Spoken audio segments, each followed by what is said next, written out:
Even before AEW came into existence, the Elite was a close-knit group of talented athletes who made a name for themselves together. They built a passionate fan base that started from humble beginnings. We were all best friends, though. We text. We had a group chat, the Bullet Clip chat. We text every minute of it. The future of the business, the one and only Hangman Adam Page.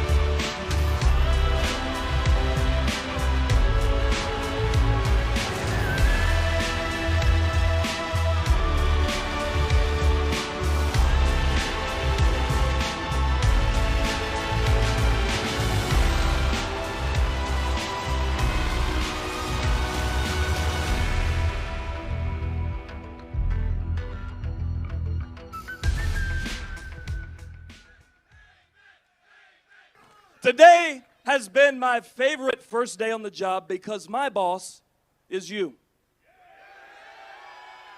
It's every one of you here in Jacksonville. It's everybody watching at home. You are my boss, and for that reason, I will work harder than I have ever worked in my life to make this a success because you deserve it.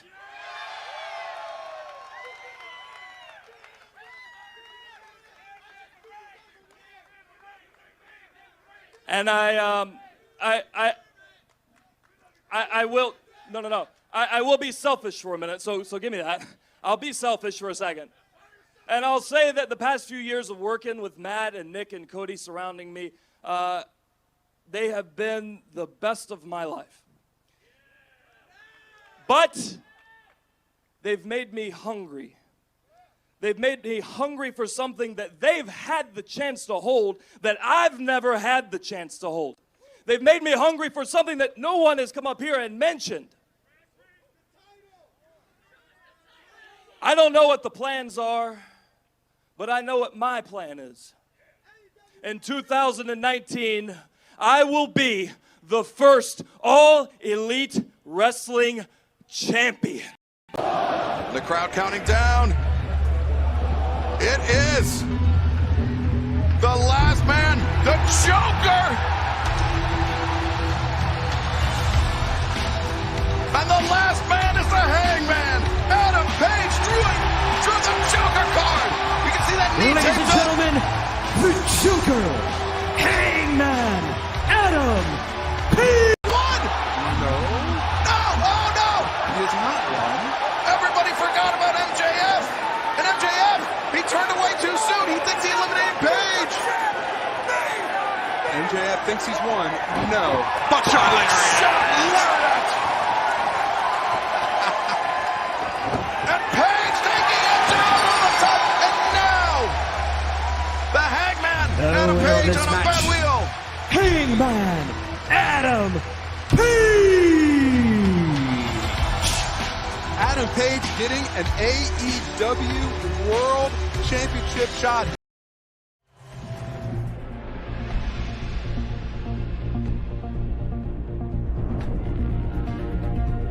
I am now a full-time member of the AEW roster.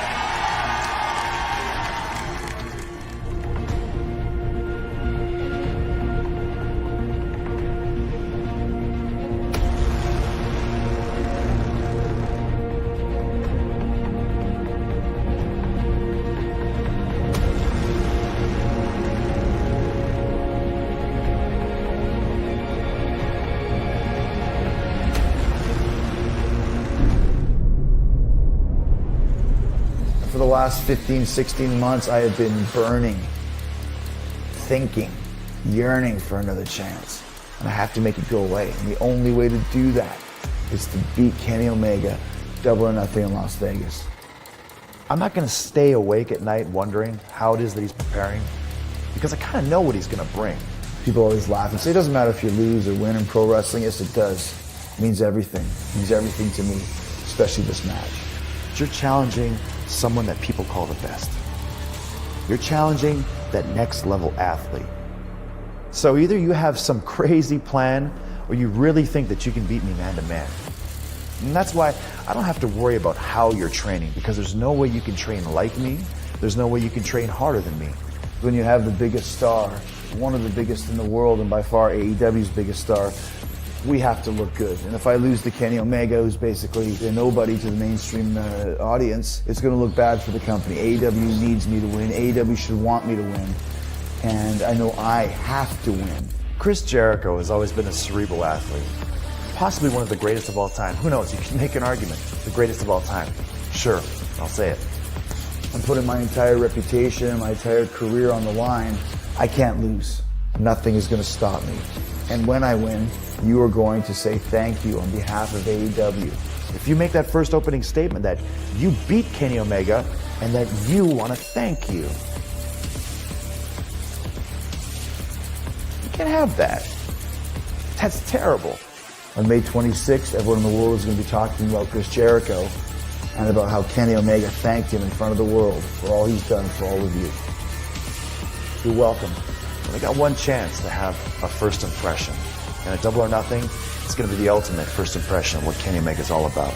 The guy that owes Chris Jericho no thank yous.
You want to boo me after that, huh? This is not a company for the fans. This is a company for me. I said I demand a thank you. Hey! John Moxley! Now you see the wicked side of me. I've had enough, but it pulls me in. Now you see the wicked side of me.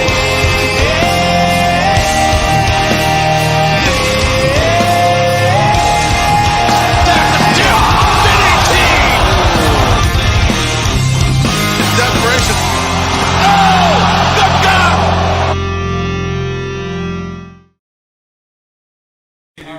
Hey, before you go, I wanted to ask. So, this Jericho match is like the biggest thing in my career, without question. Absolutely. And for all those matches Kenny had with Okada, title matches, all that stuff, he has second to them. I just want to ask, like, if you guys would be able to, or if you'd want to. Man, it's just, I would love to. We just got the ladder match that night, and we gotta go to the go-to position. It's cool. We could make it. No, it's cool. No. We might be able to make it. No. You got the ladder match. You got to produce. You got to.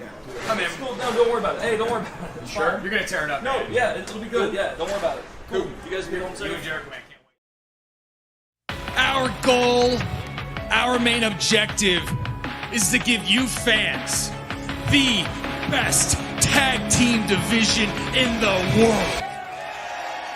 The Young Bucks versus Lucha Bros is definitely one of our greatest rivalries ever. You can just feel it. Like when we're in the ring with these guys, it's just unique, it's special. What about the Chicago, Illinois, all out ladder match in la escalera de la muerte? We were always the guys who brought the ladders into the ring. And for me, it's like, who do these guys think they are? They think they're taking our spot? We've been doing this long enough. It's like, no. This is still ours. We feel like we've been the best tag team for the last 5 to 10 years, so we're not going to give it up, and we're not going to give it up easily. Caught up in the pieces, looking for a reason. Who's gonna be there to make me whole? Pockets of the bleeding, looking for a meaning. Throw me a line and bring me back home. Won't you say something? I came to this alone. Caught up in the pieces, looking for a reason. Throw me a line and bring me back home. Escalera de la muerte. ¿Y saben por qué? Porque nosotros somos los Lucha Brothers y tenemos cero miedo. So far, it's all kind of culminating into the Escalera de la Muerte ladder match that we're about to have. And whoever wins this one could declare that they're the best tag team in the world. Lucha Bros, we'll see if your whole catchphrase thing is the truth when you're standing at the top of a 12-foot ladder in the middle of the ring and you're staring down. Are you really fearless? Is it Zero Miedo? Or is it Zero Huevos? I got big balls. Do you?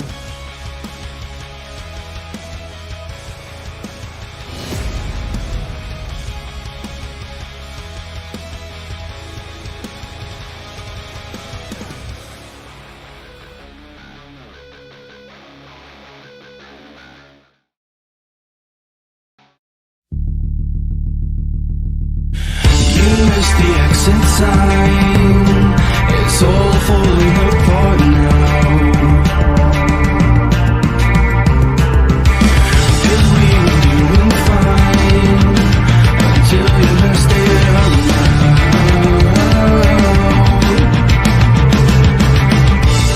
One day the world you knew will all come crashing down. You hate me, let's set fire to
bit of a tune-up match, you would figure, for Hangman Page, right? But listen, Kip Sabian has something to gain as well. He will be placed squarely into the title picture if he's able to beat Hangman Page here tonight.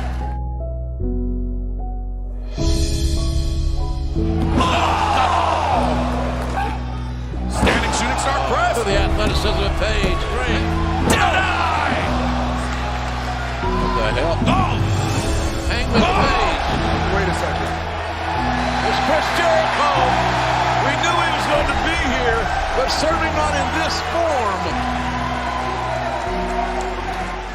I'm looking at the blood of Hangman Page on my hand right here, right now. I am going to prove that if it wasn't for me, AEW wouldn't exist. And more importantly, I am going to prove, like I did tonight, that the Hangman is nothing more than a little... Got here! Oh, there's the Hangman! Adam Page! Exploding his wrath on Chris Jericho!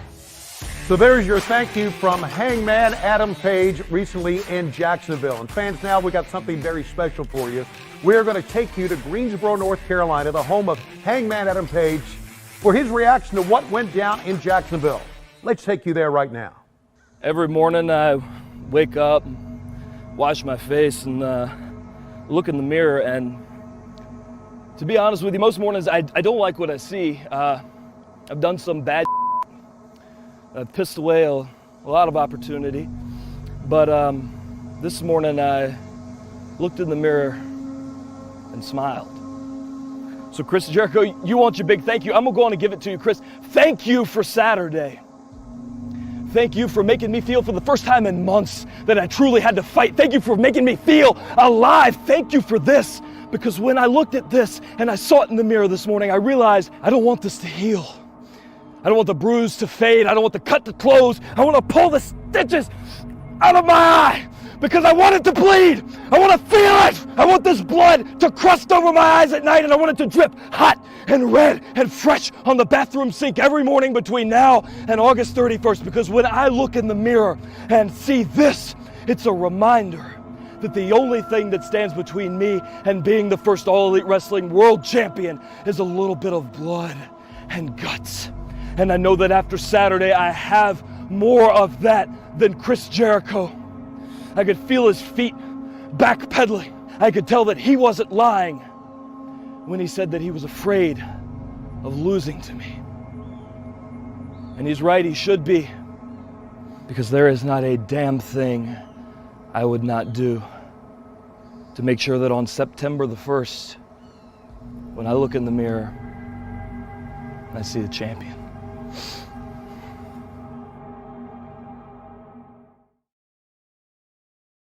You know, I came to this interview today, Adam, and I had a lot of questions. But this story really writes itself. It's so simple to break down and what this match on Saturday night, August 31st, is going to mean not only to this company, but to you as an individual, and certainly Chris Jericho. There'll never be another first champion. A lot of people says that it's too much too soon for you. Have you thought about that? Maybe it is too much. You're 27 years old. I know that a lot of people, maybe in their best case scenario, they see the first night of TNT TV, they see someone who's done it 1,000 times before, who's carried the torch, who's carried the championship 1,000 times before, walk down the aisle to present All Elite Wrestling to the world. They might see that and they might think that's best case scenario. But when I think about what All Elite Wrestling is at its core, it wasn't built by recognizable faces or corporate sponsorships. It was built by people doing some cowboy shit. It was built by people, thousands of fans around the world who wanted to see something different. And I think that I can be that guy to give them something different. I've watched a lot of your matches, and I don't think you've ever been in the ring with anybody as dangerous as this cat at this point in time in his life. I've called probably more of this match than anybody alive. I can't find where he's the son of a bitch is weak. And I don't know how you prepare for that, quite honestly. How do you train for Chris Jericho? How do you prepare for Chris Jericho, somebody who's willing to attack you from behind to make a statement? You kind of can. I grew up nearly my entire life watching Chris Jericho. Every week, sometimes more than once a week, my whole life until he ended up in the same locker rooms as me, and I watched him from behind the curtain then. And you're right, he doesn't have many weaknesses. Not many you can list. And I think about all the years and years and years I spent leading to this moment, and I didn't realize it, but watching his matches, getting here, that the one weakness that he has is something that he showed me just a month or two ago. It's how physically desperate he is for that championship in this moment. I listened to him in Jacksonville. I listened to what he said. He said he wanted to beat the Hangman. He wanted to be the first All Elite Wrestling World Champion. I don't want this. I need it. I've said it since day one that I would be the first All Elite Wrestling Champion. I said that I needed to be in the first ever All Elite Wrestling match and won the Casino Battle Royale. I'm telling you, I need to be in this main event position for the title, and I'm telling you, I need to win it. I think that Jericho's going to go in this match as the favorite. Does that, if that is true, that's my assumption. Does it bother you to be the underdog? No, I think I've been the underdog for my whole career, the entire thing. I kind of like it that way. I've heard through the grapevine, you can confirm yea or nay, that your parents are going to be in Chicago to watch this event. What's that mean to you? You know, I was raised up on a tobacco farm, real small, family farm. My parents taught me about hard work, about humility, about how that can get you somewhere. But I remember when I was a kid, I can vividly remember my dad telling me that I was going to have to find something else to do. And I like to think that in this point in my life, I've found it. So, my parents, they haven't been on a plane in probably 15 years, but all out weekend, they're getting on a plane, they're coming to Chicago. I'm going to put them front row and let them see this damn match. Cool, man. Good for you. More reason to have the match of your life, buddy. More reason to have the match of your life and make them proud. We know Chris Jericho is listening. He's not going to miss a beat. He's a strategist and a great one. What would you say to him right now, directly to Chris Jericho? What would be your message from the Hangman to Jericho? This one night, this is history. It only happens one time. I get one chance. If I lose this, I'm going to go back to the tobacco farm, live there. This is what I've got. This is my opportunity. If Jericho loses, he can make another Fozzy record. He'll be fine on his AEW contract. This is my opportunity. It is the only opportunity I might get. I would do anything. I would do anything to win that championship because I have to. In front of my family, the fans that have followed us for years and years, I have to win this. This is your main event to determine the first ever All Elite Wrestling World Champion. At All Out, I'm going to become the AEW champion. And more importantly, I am going to prove That the Hangman is nothing more than a little bitch. Show us a fact! Chris Jericho is the first ever AEW World Champion. History